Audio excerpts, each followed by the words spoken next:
ఈ అరణ్య ప్రాంగణానికి నైమిషము అని పేరు, నైమిషారణ్యము అని పిలుస్తారు.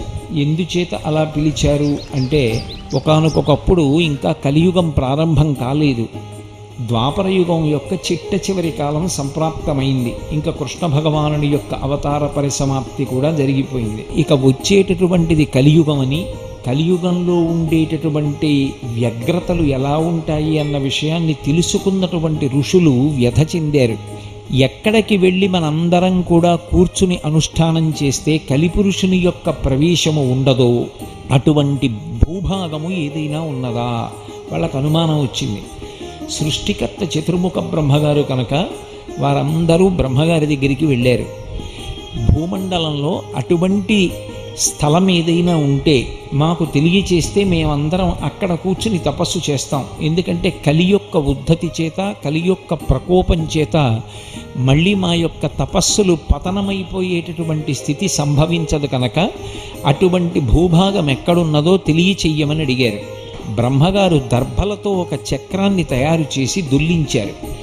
ఆ చక్రము యొక్క నేమి ఇరుసు ఎక్కడ విరిగి పడిపోతుందో, ఇక ఆ చక్రము దొల్లదో, అది కలిపురుషుడు ప్రవేశించినటువంటి పరమ పవిత్రమైనటువంటి ప్రాంగణమని, కాబట్టి మీరు ఈ చక్రం వెంట వెళ్ళవలసింది అని బ్రహ్మగారు నిర్దేశించారు.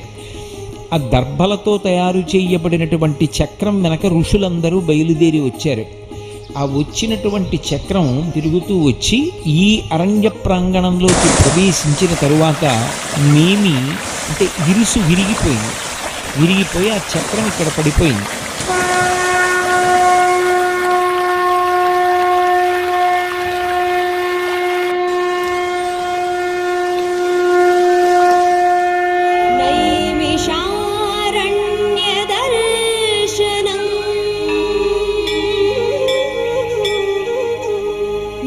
భక్తి నిదర్శనం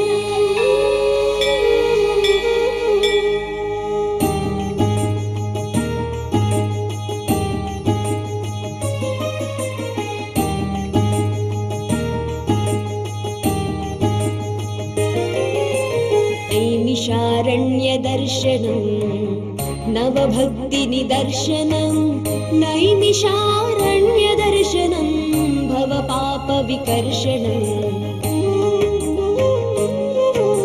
పురాణాలు పురుడు పోసుకున్న నైమిషారణ్య